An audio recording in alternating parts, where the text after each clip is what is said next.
아멘. 애굽에서 400년 동안 하나님의 백성들이 노예 생활을 했습니다. 노예라고 하는 것은 말로 다 할 수 없는 고통을 당하는 그런 사람들입니다. 노예라는 말은 사람 대접을 받지 못한 사람들이라 그 말입니다. 아마도 짐승처럼 취급을 받았을 것이고, 또 어떤 사람은 매를 맞아서 죽기도 했을 것입니다. 어떤 사람들은 가족이 뿔뿔이 흩어져서 팔려갈 수도 있었을 것입니다. 그래서 그들이 살아남기 위해서 얼마나 몸부림을 쳤겠습니까? 그래서 자기들도 모르게 깊이 상처가 깊이 뿌리가 박혔을 것입니다. 그래서 그들에게 나타나는 모든 것은 매사가 원망이고 불평이고 핑계대는 것이고 이렇게 살았을 것입니다. 이것이 노예 근성입니다. 이게 한 대에서 끝나는 것이 아니고 400년 동안 노예 생활을 했습니다. 그러니까 무슨 말입니까? 노예 근성으로 자를 잡았다 그 말입니다. 이런 사람들이 하나님의 은혜로 기적적으로 애굽 땅에서 빠져나왔어요. 그런데 성경은 뭐라고 말하냐면 그 애굽 땅에서 빠져나오는 이 사람들이 40년 동안 광야 생활하는데 모든 일에 불평이고 모든 일에 원망이고 모든 일에 불신앙이었습니다. 하나님이 그들을 애굽의 손에서 바로의 손에서 빠져나온 게 기적이거든요. 홍해를 갈라서 빠져나오게 한 게 기적이거든요. 그들이 40년 동안 농사하지 않았는데 하나님이 먹여주셨거든요. 기적입니다. 그러니까 처음부터 끝까지 기적 아닌 게 없어요. 다 기적인데 그 기적을 보고도 또 원망하고 또 불신앙하고 또 불평하고 그랬습니다. 왜 우리는 2016년을 처음 시작하는 첫 시간에 이런 얘기를 여러분과 함께 나누게 될까요? 저와 여러분은 혹시라도 이런 숨겨진 상처는 없을까요? 저는 불신자 가문에서 태어났습니다. 그래서 불신자로 오랫동안 살아왔습니다. 그렇다면 저에게 알게 모르게 새겨져 있는 것들이 얼마나 많겠습니까? 제 속에 숨겨진 상처가 얼마나 많겠냐 그 말이에요. 아마도 사단이 나에게 뿌려놓는 이 쓴뿌리들이 내가 알고 있는 것뿐만 아니라 내가 모르고 있는 부분까지 깊이 뿌리 깊게 심어놨을 것입니다. 사단은 우리 생각 속에, 마음 속에 언제든지 그가 역사할 수 있도록 이런 통로를 만들어 놨을 것입니다. 왜 저와 여러분이 말씀을 듣고 또 듣고 이 말씀을 붙잡고 암송하고 내 것으로 만들어야 되는지 그 이유가 바로 여기 있습니다. 정말 나에게 숨겨진 나를 가장 사실적으로 보게 되면 우리는 말씀 안 붙잡으면 구원은 받았어도 내 과거에 묶여서 그렇게 또 살아가다 망하는 것입니다. 저와 여러분 분명히 구원받은 하나님의 자녀입니다. 그러면 우리는 누구의 말을 듣고 살아야 됩니까? 사람은 누구의 말을 듣느냐가 그의 인생이고 미래입니다. 사기꾼의 말을 잘 들으면 사기당합니다. 불신앙한 사람들의 말을 계속 들으면 나도 모르게 불신앙의 영향을 받습니다. 불평하는 사람의 말을 계속 듣고 있으면 우리는 영적으로 힘을 잃습니다. 사단의 말을 계속 듣고 있다면 어떻게 되겠습니까? 결과는 어떻게 나올까요?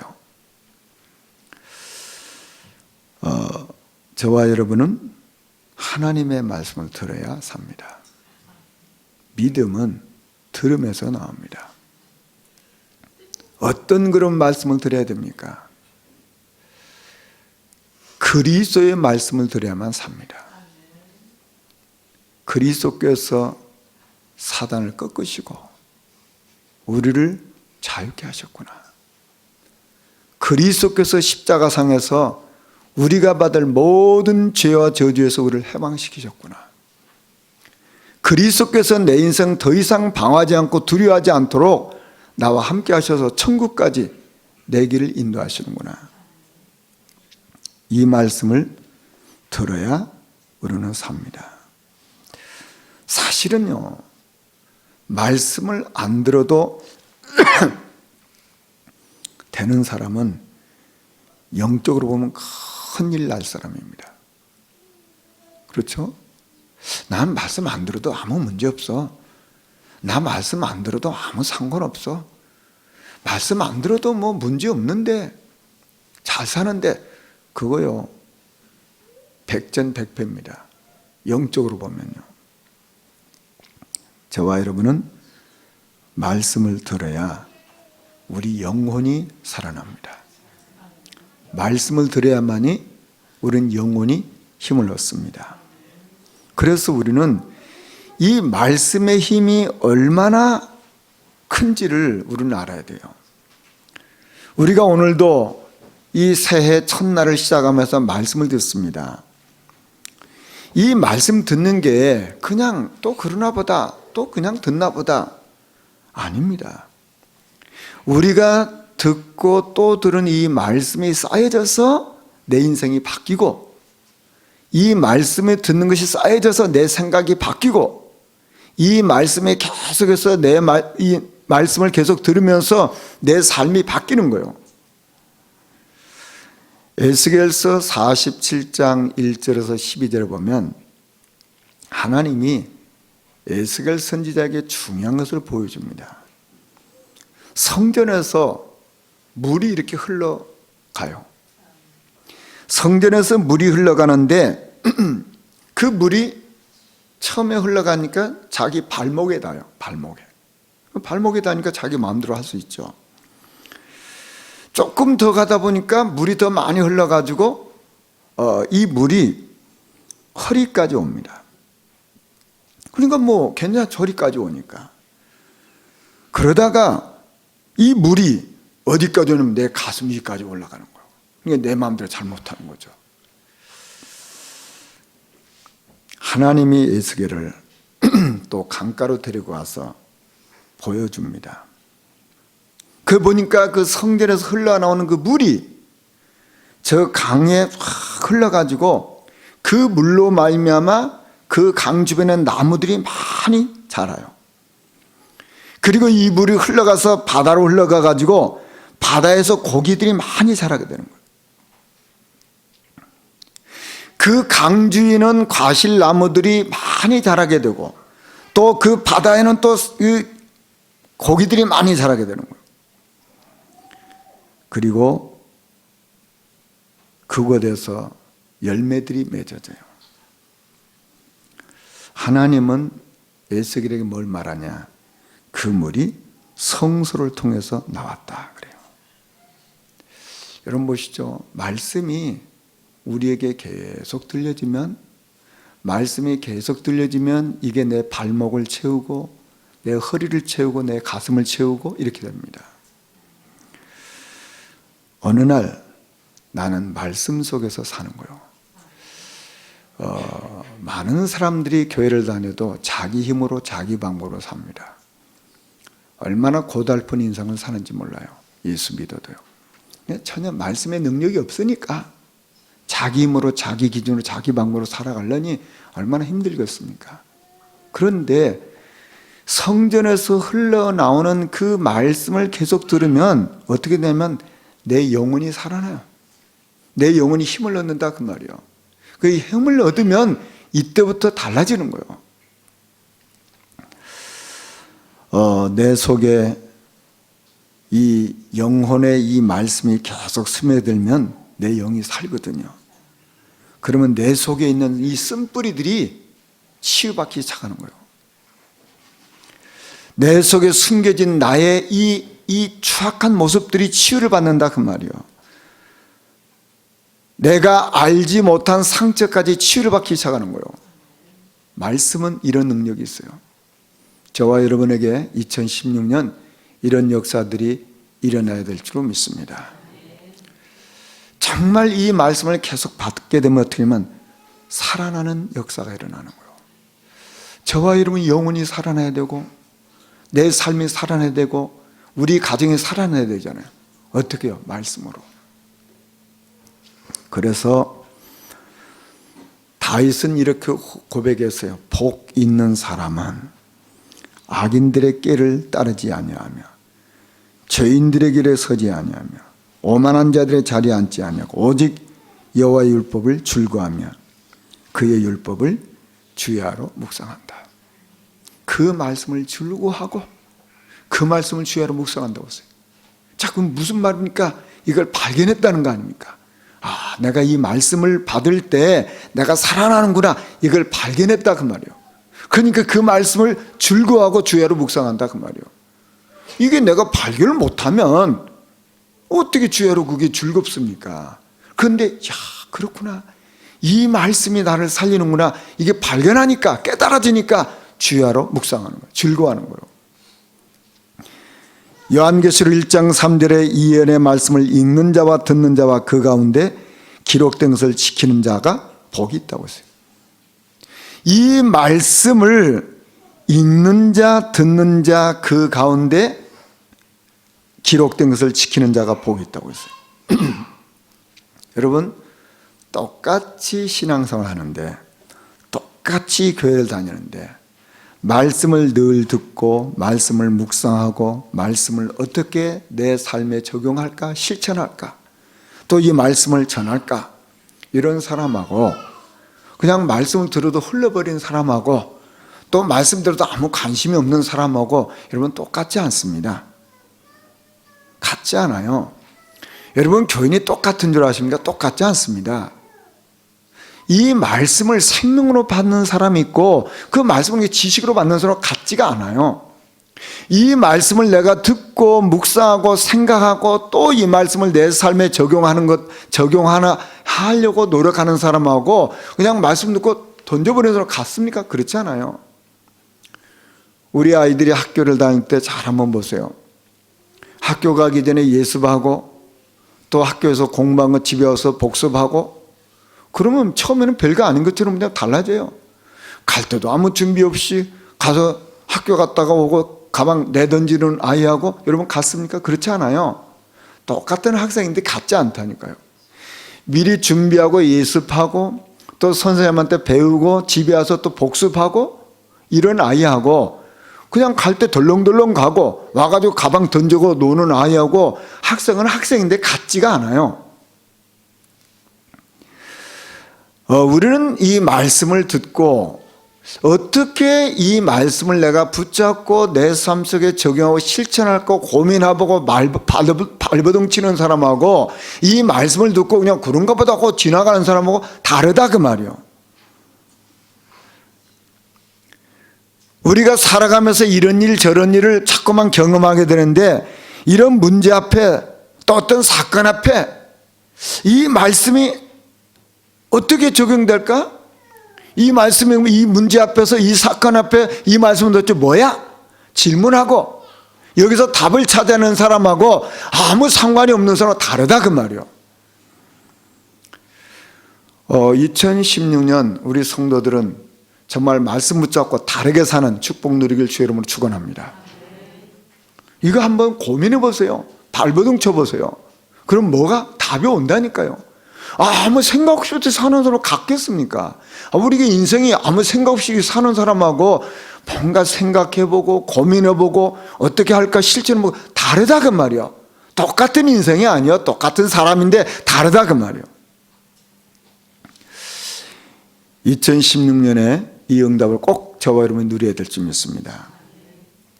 저는 지난해와 똑같이 올해도 본문 말씀을 똑같이 정했습니다. 그런데 제가 이 말씀을 묵상하면서 이게 발견됐어요. 사도와 함께 모였다. 우리 주님의 사도와 함께 모였어요. 자, 우리 주님의 모든 관심은 어디 있습니까? 함께. 함께. 저와 여러분이 구원받았다는 게 뭡니까? 주님이 나와 함께 하시는 거잖아요. 아, 주님은 함께하는 자에게 말씀을 주셨구나. 우리 주님은 원하는 자를 부르셔서 왜 부르셨냐? 내가 너희와 함께하기 위해서 불렀다 그랬어요. 그리고 그 주님은 부활하시고 승천하시면서 제자들에게 주신 마지막 메시지가 뭡니까? 내가 세상 끝날까지 너희와 항상 함께하겠다.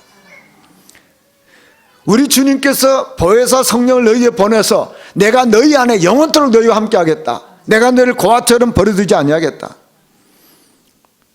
자, 이런 사람들에게 우리 주님이 말씀을 주셨어요. 누구에게 메시지를 주셨냐? 함께하는 자에게 메시지를 주셨어요. 여러분, 이거 우리 붙잡아야 돼요. 결국 무슨 말입니까? 그 현장에 같이 있지 않았으면 이 말씀을 받지를 못하는 거예요. 여러분 보시죠. 메시지를 같이 들으면 메시지가 통하거든요. 우리 주님이 말씀을 주셨단 말이에요. 그러면 거기서 기도 제목이 선명했잖아요. 기도 제목이 다 통하는 거예요.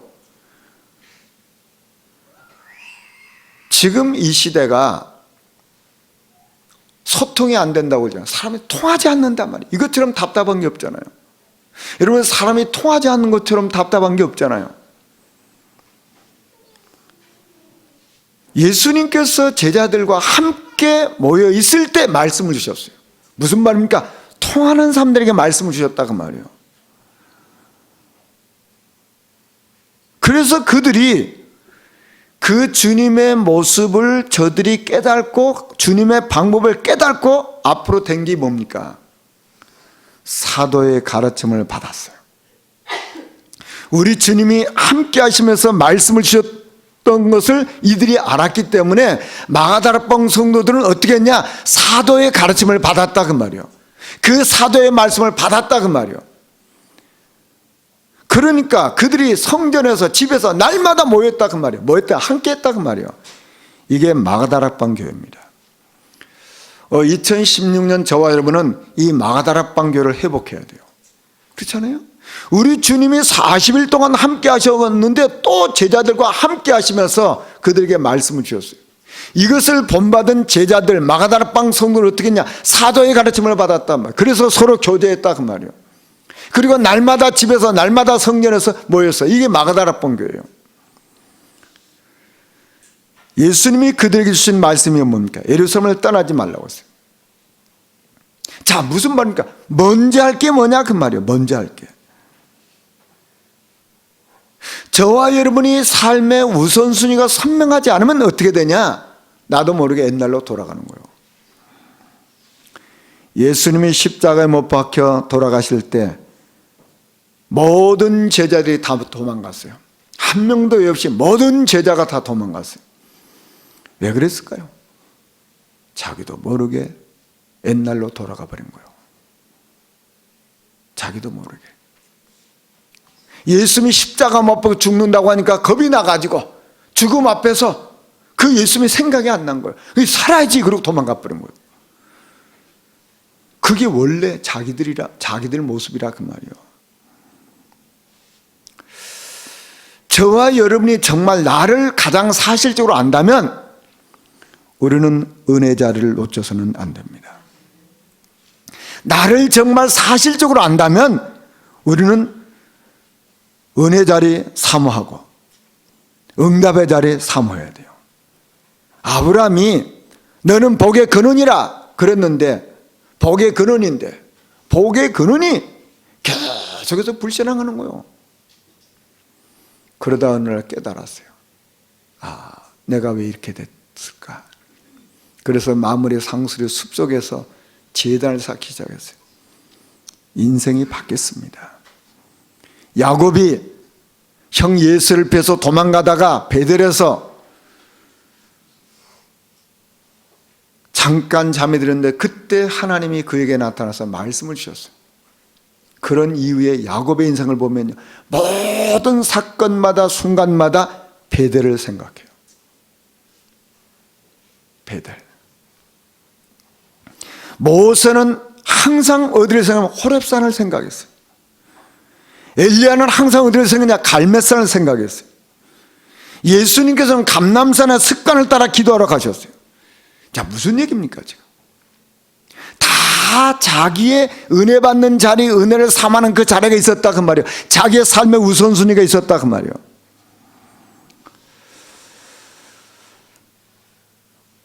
내 영혼이 잘된 같이 내가 잘되고 강건하기를 원한다고 했어요.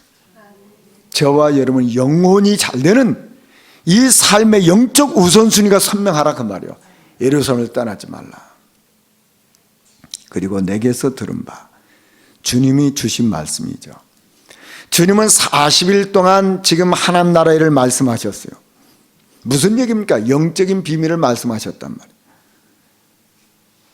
그리스도 이름의 권세와 앞으로 가야 될 그 하나님 나라, 이 땅이 이루어질 그 하나님 나라, 지금 이 땅에 사단이 어떻게 역사하고 있는지, 천사는 어떻게 활동하는지 이걸 40일 동안 들었어요. 자, 이걸 우리는 너무 육신적이고 세상적이기 때문에 이 말을 들어도 내 것이 안 될 경우가 많거든요. 왜냐하면 우리는 육신을 갖고 있다 보니까, 우리는 세상 속에 살고 있다 보니까 육신적인 것, 세상적인 것 빨리빨리 이해가 되는데 영적인 것은요, 이게 잘 안 된다니까요. 저와 여러분이 이 영적인 말씀을 듣지 못하면 나도 모르게 육신적인 사람이 돼버리는 거예요. 나도 모르게 세상적인 사람이 돼버리는 거예요. 여러분 보시죠. 지금 세상 사람하고 조금 얘기해봐서 나도 모르게 거기서 휙 들어가 버리는 거예요. 누가 뭐 샀다면 야 나도 그거 사고 싶다. 누가 뭐 가져면 나도 그거 가지고 싶다. 계속 그렇게 들어가는 거예요. 그러면 내 인생이 비참해지는 거죠. 그게 영적인 게 다 놓쳐버린다니까. 우리는 어제도 밥 먹고 살고 오늘도 밥 먹어야 될 것이고 내일도 밥을 먹어야 됩니다. 구원받은 하나님 자녀는 하나님의 말씀으로 사는 거예요. 구원받은 하나님 자녀는 이 영적인 말씀을 들을 때 힘을 얻는 거예요. 왜요? 우리는 하나님의 형상대로 창조된 영적 존재이기 때문에 영적 존재는 영적인 말씀을 들어야 사는 거예요. 그렇지 않습니까? 내가 만약에 60만 있다면, 영혼이 없다면 영적 존재가 아니라면 우리는 먹고만 살아도 돼요. 그러나 우리 인간은 육적인 존재가 아니에요. 육을 가지고 있다면 우리 인간은 영적 존재라 그 말이에요. 영적 존재는 영적인 말씀을 들어야만 사는 거예요. 힘을 얻는 거라 그 말이에요. 그래서 우리 주님은 제자들의 연약함을 알기 때문에 약속한 것을 기다리라고 했어요. 기다리란 말이에요. 이 약속하셨단 말이에요. 하나님은 한 번도 우리에게 주신 약속을 이루지 않으신 일이 없어요. 반드시 그분의 약속은 이루셨어요. 우리에게 뭘 약속하셨습니까? 우리에게 보혜사 성령 보내겠다고 약속하신 대로 그 보혜사 성령 우리 안에 들어와 계시잖아요. 그런데 왜 약속을 기다리라고 하셨을까요? 이건 하나님의 시간표가 있는 거예요. 만약 개인 따라서 응답의 시간표가 달라요. 지금 우리 렘넌트에게 응답하는 시간표, 저에게 응답하는 시간표, 또는 우리 장로님에게 응답하는 시간표, 우리 중직자에게 임하는 시간표가 다르지 않겠습니까? 사람에 따라서, 개인에 따라서 달라요, 시간표가. 그래서 기다리라 그 말이에요. 그러면 이 약속을 기다리는데 어떻게 기다려야 될까요? 반드시 그 성취되기 때문에 이 약속을 믿고 기다리는 거예요. 그 말씀을 또 묵상하고 소리내서 읽고 암송하고 그러면서 이 말씀에 뿌리를 내리는 거예요. 그러면서 나도 알지 못하게 내 속에 있는 이 내면의 깊은 나에게 뿌리 박히는 거 내가 점점 치유받고 힘을 얻게 되는 거예요. 그래서 우리에게 하나님의 최고의 선물인, 최고의 약속인 성령으로 세례를 받으리라고 했어요. 여러분, 세례 받는다는 것은 나는 죽고 주님이 내 안에 주인으로 사시는 거거든요. 우리는 어떤 의미에서 지금까지 내 힘으로 살아왔잖아요. 내 방법으로 살았잖아요. 내 기준으로 살았잖아요. 이제 성령으로 세례를 받으리라고 했어요. 자, 베드로 어떻게 살았을까요? 과거에 자기 힘으로 살았거든요. 그래서 처절하게 실패했습니다. 처절하게 실패했던 베드로, 성령의 역사니까 베드로 수준과 상관없게 됐어요. 베드로 인격과 상관없게 됐어요. 그 적은 소자 앞에서 살겠다고 도망쳤던 그 베드로가 성령의 충만 속에, 성령의 세례 속에, 성령 충만 속에 들어가는 거 어떻게 합니까?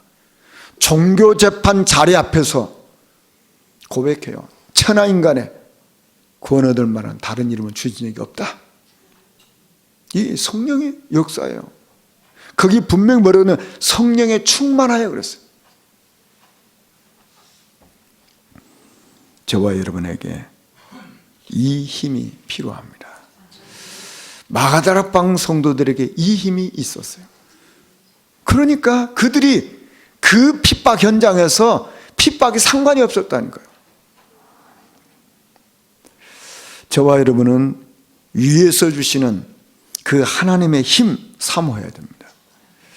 마가다락방 교회 베드로가 자기 힘으로 사는 것이 아니고 하나님이 약속하신 그 힘으로 살았다고 말이에요. 우리는 2016년 이 한 해 동안 이 힘을 사모해야 되고요. 이 힘으로 저와 여러분의 생업 현장에서, 우리 가정에서, 우리 후대들 학업에서 승리하셔야 될 줄 믿습니다. 그래서 그들은 이 주님의 말씀을 약수로 붙잡고 뭐 했냐? 마음을 갖춰요. 모여서 오로지 기도에 힘썼어요. 그때 오순절날이 이미 이르니까 급하고 강한 반응 같은 소리가 있었어요. 이런 은혜가 우리에게 임할 줄 믿습니다. 이 성령의 역사하시니까, 이 마음을 같이해서 같이 기도할 때 성령의 역사하시니까, 이제 며칠이 지났죠. 기도하고 얼마 시간이 지나는 오순절에 임하니까 성령의 역사하셔서, 성령의 역사하니까 어떤 일이 일어납니까? 그들이 상상치도 못할 일들이 일어났어요. 그들의 수준으로는 생각할 수 없는 일이 일어났어요. 그들의 능력과 상관없는 일이 일어났어요. 저와 여러분에게 이 은혜가, 이 축복이 임해야 되거든요. 그게 나에게, 우리 성도들에게, 우리 가정에, 우리 후대들에게, 저와 여러분 일터에서 이 일이 일어나야 된단 말이에요. 마가다락방 교회는 이것이 일어났단 말이에요. 정말 이 축복을 누려야 될 줄 믿습니다. 왜 우리가 짜증이 날까요? 왜 우리가 낙심할까요? 왜 우리가 절망할까요? 내가 힘이 없으니까 그래요. 그래서 우리는 나를 살려야 돼요. 내가 응답을 못 받으니까 힘이 없는 거죠. 내 문제가 해결이 안 되니까 답답한 거죠. 내가 뭐가 안 되니까, 남은 보통 말했는데 그 말이 내 마음에 막 나를 무시하는 말로, 조롱할 말로 들리는 거 아닙니까? 제가 만약에 매일 1,000만 원씩을 번다고 생각해 보세요. 매일 내가 1,000만 원씩 버는데 10,000원을 내가 어떻게 잊어버렸어요. 그러면 내가 매일 1,000만 원 버는데 10,000원 뭐 아깝지만은 그래 없어졌구나 그러고 말 거 아닙니까? 근데 내가 하루에 10,000원 벌어. 내가 하루에 10,000원 버는데 10,000원을 잃어버렸어. 그러면 얼마나 속이 쓰리고 아리고 아프겠어요. 내가 하루 이런 거 다 잃어버렸는데. 여러분 보시죠. 내가 응답을 받고 축복을 받으면요, 다른 사람이 나 무시하고 조롱해도 그게 뭐 기분 잠깐 나쁘고 그건 지나가는 겁니다. 거기에 내가 얽매이지 않아요. 왜 사람이 불평이 있고, 왜 사람이 짜증을 내고, 왜 사람이 불신앙할 거요? 응답이 없다는 증거요. 응답이 없는 거요. 안타까운 거죠. 제가 어릴 때 저희 집에서 장사를 했잖아요. 장사가 잘 되면요, 몸은 피곤해도 너무 즐겁더라고요. 몸은 피곤해, 장사 잘 되니까. 얼마나 좋은지 모르겠어요. 장사가 잘 되니까. 누가 말해도, 야, 너 뭐, 거기서 뭐, 니 뭐 앞으로 장사할 거냐? 그러면서 뭐라고도 아무 상관없어요. 내가 뭐 장사를 하든지 말든지 뭐. 그 사람 사정이지. 나하고 상관없어요. 또 그러면서 우리 아버지가 농사를 하셨거든, 농사. 제가 이제 가서 이제 농사를 또 도와주잖아요.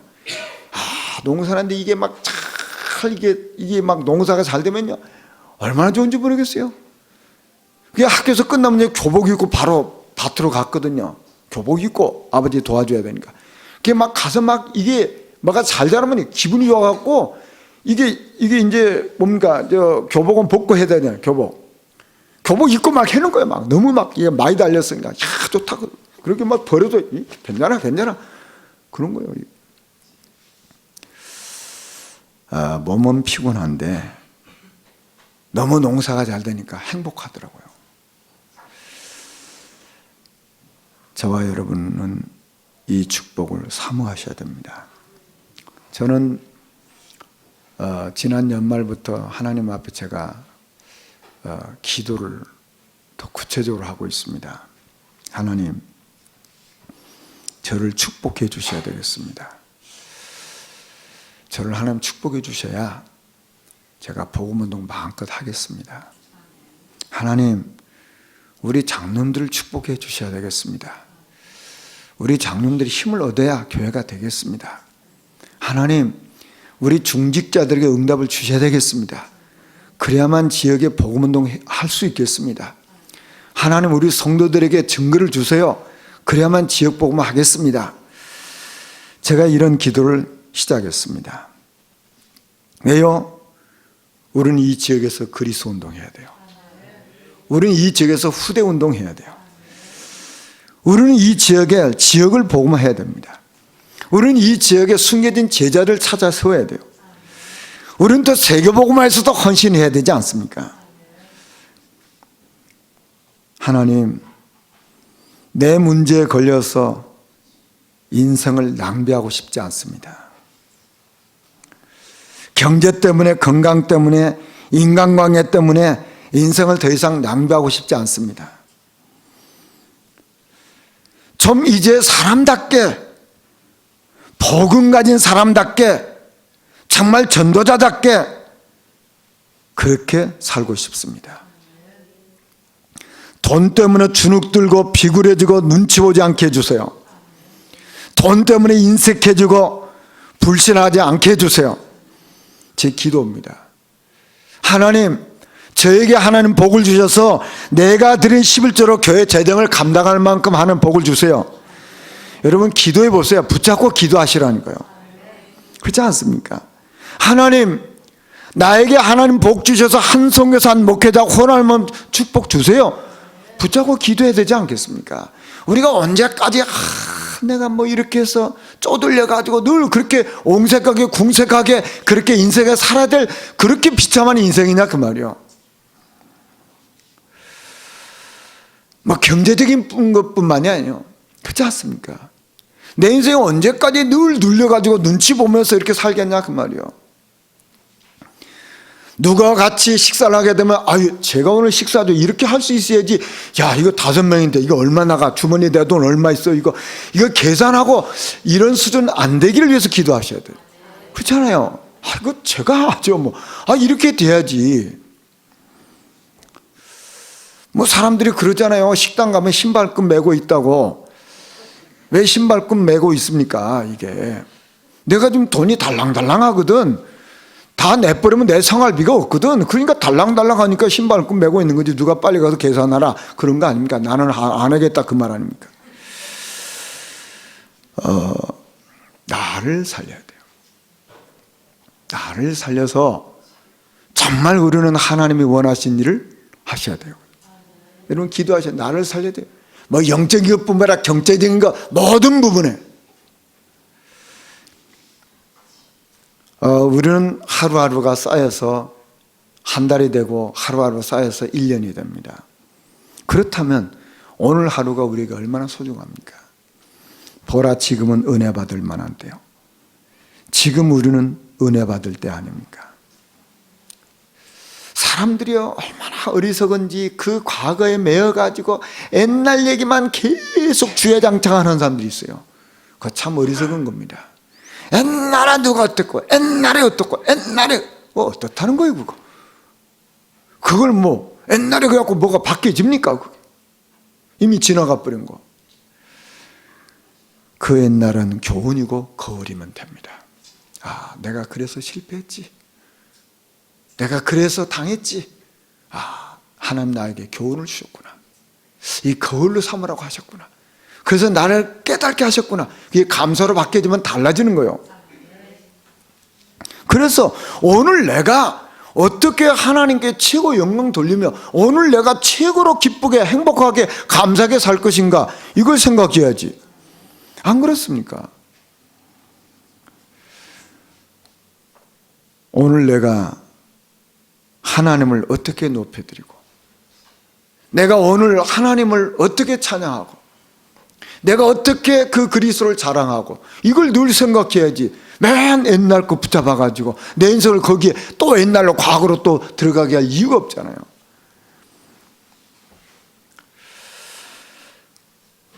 저와 여러분의 과거가 철저한 발판이 되고 감사로 바뀌고요. 내가 오늘을 가장 성령 충만한 데 인도받으면 미래는 보장되어 있어요. 그런데 미리 과거에 매여가지고 늘 과거 때문에 눈물 흘리고 과거 때문에 찔찔 짜고 있고 오늘은 또 낙심하고 불신하고 그러면 미래는 어떻게 되겠어요? 그것처럼 억울한 게 없잖아요.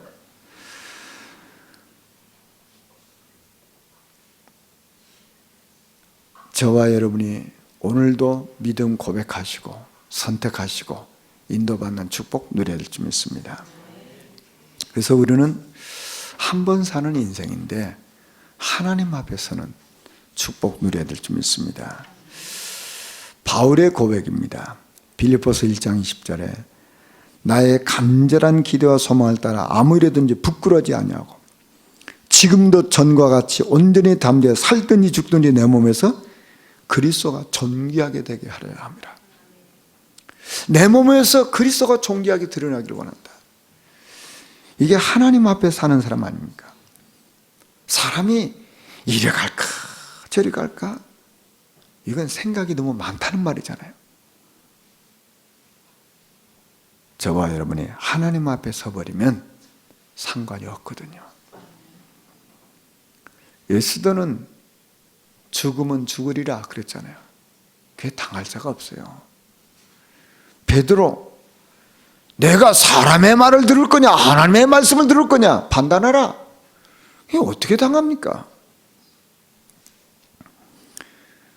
그리고 이 베드로를 채찍을 때렸잖아요. 그러니까 아이고 아파 죽겠다 하는데 도망가야 되는데 채찍 맞는 걸 아주 기쁘게 여기는, 감당할 수가 없는 거예요.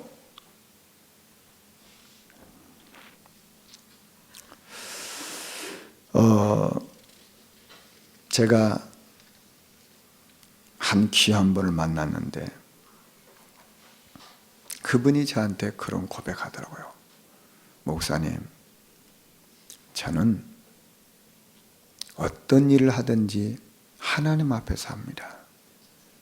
내가 어떤 일을 하든지 하나님 앞에서 합니다. 뭐 사람이 이렇다고 하고 저렇다고 안 하고 저는 그렇지 않습니다. 저는 하나님 앞에 서서 합니다. 저는 그분의 그 고백을 들으면서 제 마음은 깊은 곳에서 참된 감사가 나왔어요. 참 귀한 분이구나. 참 귀한 분이구나. 하나님 앞에 서서 저분이 주의 몸된 교회로서 헌신하고 계시구나. 하나님 보실 때 얼마나 귀한 분인가. 참 감사하더라고요. 하나님 참 귀하십니다. 하나님 참 감사합니다. 저와 여러분에게 하나님 앞에서는 이런 축복 누리기를 바랍니다. 엘리사가 엘리야를 끝까지 따라가잖아요. 뭘 봤다는 거 아닙니까? 뭘 본 거죠. 우리 교회 직분자들은, 우리 성도들은 정말 이 축복 꼭 누리길 바랍니다. 하나님 앞에 서서 인도받으세요. 목사가 알아주면 하고 뭐 안 알아주면 하고, 누가 뭐 알아주면 하고 안 알아주면 안 하고, 누가 칭찬하면 우쭐해서 하고, 안 칭찬하면 나 왜 칭찬 안 해주나, 그런 거 아니에요. 우리는 하나님 앞에서. 얼마 전에 제가 메시지 하는 중에 야곱이 베델에서 서원을 했다. 그래서 11조를 하겠다고 하고 성전을 짓겠다고 서원했다. 그런 말씀을 했더니 어떤 분이 저한테 물어보더라고요. 소원이 뭐예요? 물어보더라고요. 소원이 그겁니다. 소원이 복잡한 게 아니고, 야곱이 베델에서 하나님, 제가 이렇게 다시 돌아오면 11조 하겠습니다. 하나님, 내가 있는 이곳에 성전을 세우겠습니다. 그게 소원이요. 한나가 하나님, 저에게 자식을 주시면은 이 자식을 하나님 앞에 드리겠습니다. 그게 소원이요. 솔로몬이 1000번제를 하나님 앞에 드리잖아요. 그게 소원을 한 거예요. 다니엘은 하루에 3번씩 늘 기도했던 사람이거든요. 이게 소원하고 기도한 거겠죠. 근데 이 다니엘을 기도 못하도록 하잖아요. 그러니까 자기는 상관없다. 내가 사자 그래도 상관없어. 그래서 하루에 3번씩 계속 기도한 거예요. 그걸 보고 소원이라고 말합니다. 혹시 우리 성도들이 중요한 문제를 가지고 기도하는 사람 같으면 한번 이렇게 소원해 보세요. 하나님, 나는 40일 작정하고 다니 이렇게 하겠습니다. 뭐 이렇게 한번 해보세요. 그러면 하나님 어떻게 일하시는지. 우리 교인 중에서 그런 분이 지금 1000번제 좀 드리고 계시잖아요. 이 자리에 계시잖아요. 1000번제 소원하고 계시거든요. 보니까 200번 하셨더라고요. 200번. 거기다 헌금을 매일 10,000원씩 넣어가지고, 아들은 1,000원씩 넣어가지고 200번 했어요. 보니까 그게 소원입니다. 그럼 하나님이 어떻게 응답하시는지.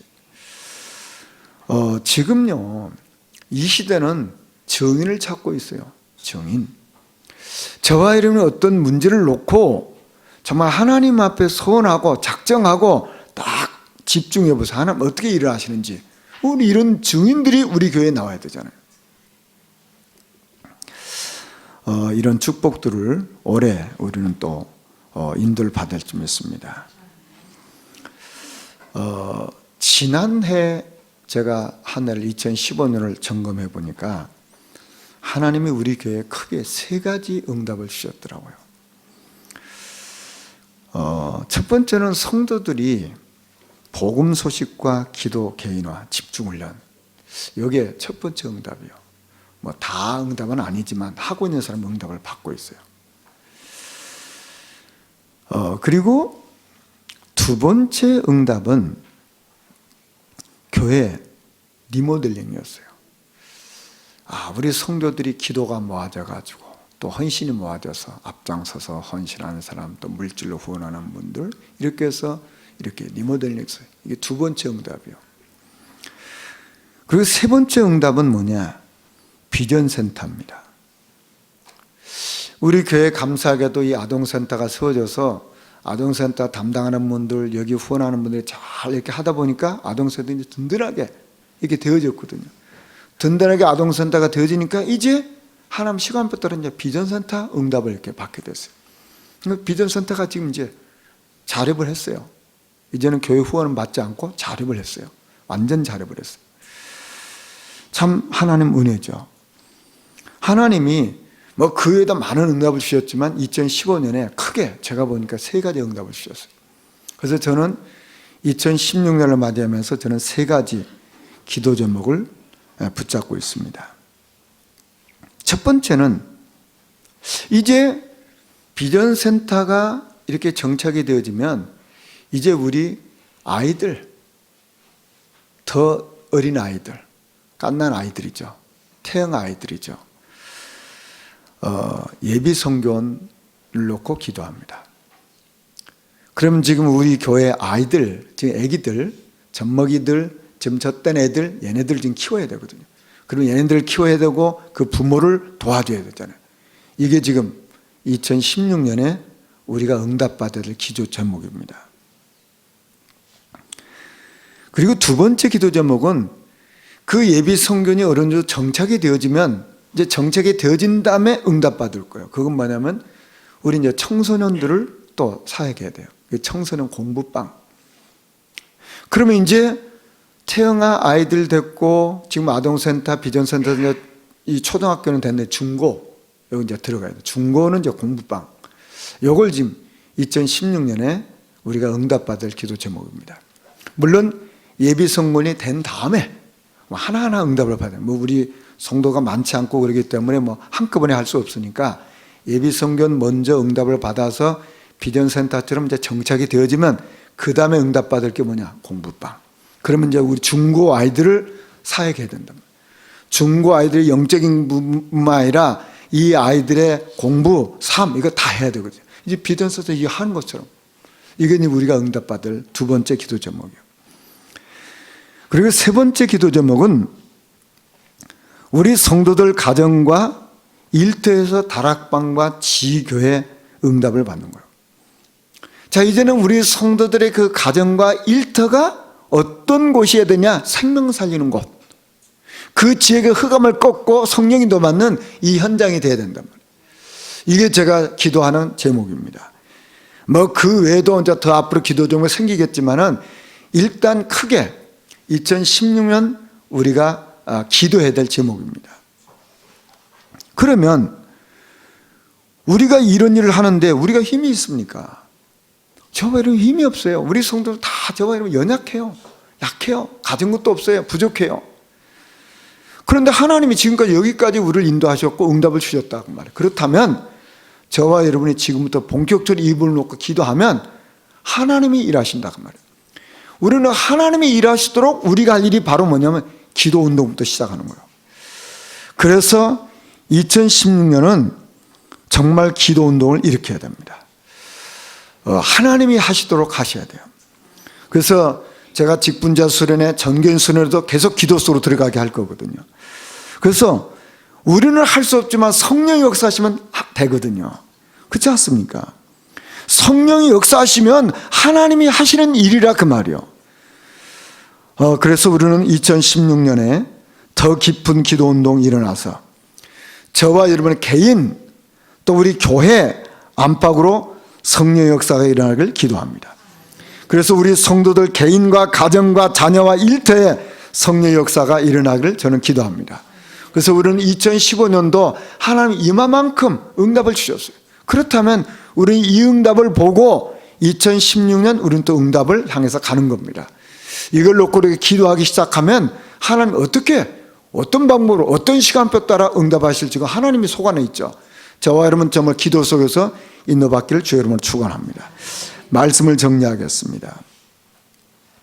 말씀은 우리의 모든 것을 회복시킵니다. 우리가 말씀을 듣는 것이 아무것도 아닌 것처럼 보이지만 이것이 우리를 살아나게 하는 거예요. 그리고 분명히 나를 알고 사단을 알면 성령 충만하지 않으면 안 돼요. 나를 알잖아요. 그리고 분명히 사단이 존재하거든요. 그렇다면 성령 충만 아니면 방법이 없어요. 그리고 저와 여러분이 하나님 앞에서 평생 하나님 앞에 서서 인도받는 축복 누리기를 주 여러분으로 축원합니다.